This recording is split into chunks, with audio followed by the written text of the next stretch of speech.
Bienvenue à tous, je suis très ravie de vous retrouver aujourd'hui. Je vous invite à découvrir une affaire complexe concernant la reconnaissance de paternité qui a nécessité l'intervention des juges, mais également de la cour d'appel. De la cour d'appel. Donc, si vous voulez savoir plus, restez avec moi jusqu'à la fin, car je vais aussi avoir besoin de votre opinion dans les commentaires. Comme chaque vendredi, je suis ici pour vous parler d'une décision de justice marquante. Mon objectif, c'est pas de vous faire peur, c'est de simplement vous sensibiliser sur des questions susceptibles de vous éviter des erreurs, notamment en ce qui concerne les mesures administratives comme les obligations de quitter le territoire, les OQTF tout simplement. N'oubliez pas donc de vous abonner, de liker et de partager mes vidéos pour soutenir mon travail, parce que cela va me donner de la force pour pouvoir produire davantage du contenu. Aujourd'hui, nous allons donc nous pencher sur une affaire qui s'est déroulée à Bordeaux. Donc je fais un coucou à tous mes abonnés du côté du Bordeaux. Alors au centre de cette histoire, nous avons Madame Cédé, une mère comorienne dont l'enfant a été reconnu par Monsieur Z, qui est lui ressortissant français.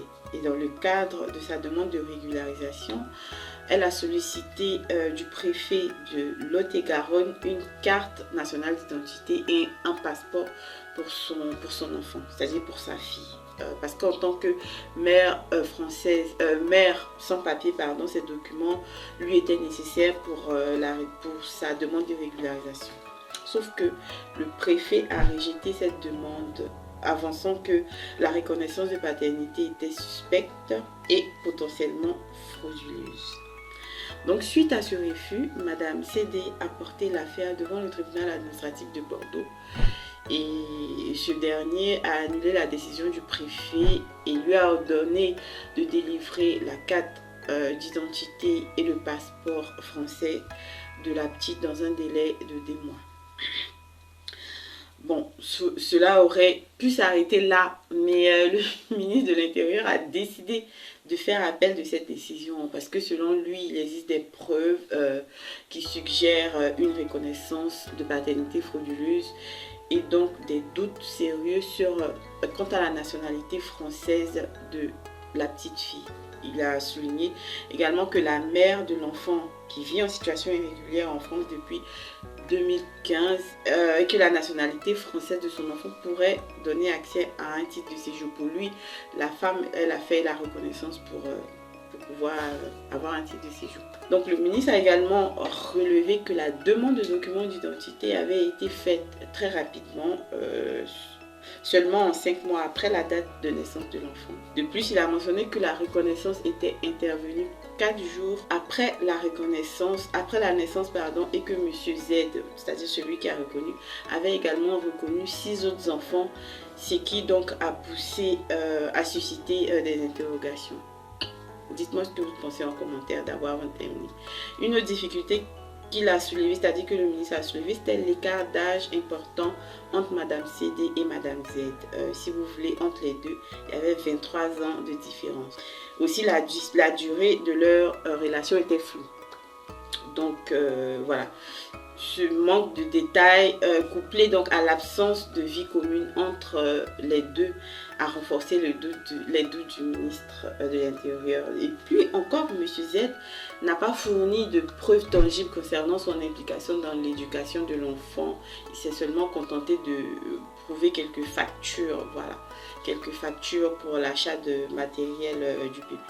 Donc cette situation a conduit à l'ouverture d'une enquête sur la suspicion de fraude. Et pendant ce temps, une mission départementale a mené un entretien avec M. Z où celui-ci n'a pas été en mesure de fournir des détails sur la maternité ou la date de naissance précise de l'enfant.